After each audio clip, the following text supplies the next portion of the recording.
உன்னை எடுத்தா இந்த தாட்டியாவது சம்பளத்தை ஏற்றி கேட்கணும். ஆமாண்ணே. தூக்குடா, தூக்கி வைவே பார்த்து.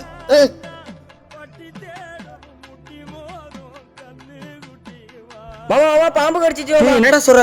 வாடா போ வாடா. பா இந்தடா. ஒண்ணு இல்லடா. இந்தடா தூக்குடா. வாங்க தூக்குங்கடா. அண்ணே தூக்குடா வாண்ணே. என்னடா என்னாச்சு? பாம்பு கடிச்சிருச்சுண்ணே. தூக்கிட்டு பண்ண விட்டுட்டு போங்க, வண்டி வாங்கிட்டு வரேன். பண்ண ரவிமா உனக்கு பாம்பு கடிச்சிட்டே வண்டி கொடுப்போம். ஏண்டா பல லட்சம் ரூபாய்க்கு கார் வாங்கி வச்சிருக்கோம், அந்த பரதேசி பழைய ஏத்துறதுக்கு வாங்கி வச்சிருக்கோம், தூக்கிட்டு ஓட சொல்லிட்டா. வண்டியில ஏன்டா சீக்கிரமா பாத்து போங்கடா. வாடா.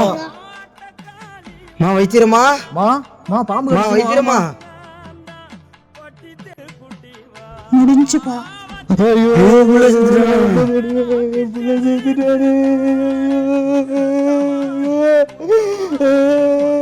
பண்ண நீ நினைச்சிருந்தா அந்த உயிரை காப்பாத்திருக்கலாம். பண்ண கேவலமா ஒரு உயிர் சாவணும்னு வச்சிருந்தா செத்து தாண்டா ஆகணும். போடா வேலையை போடுறா.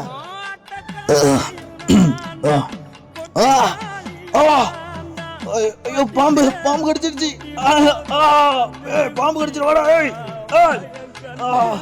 போய் வண்டி ஏறுறா, சீக்கிரம் போ, வண்டி எடு. சாவணும்னு விதி இருந்தா செத்து தான் ஆகணும். போயா அதிகாரத்துக்கு கொம்பு இருந்தா காட்டுங்கய்யா, உழைக்கிற கூட்டம் எல்லாம்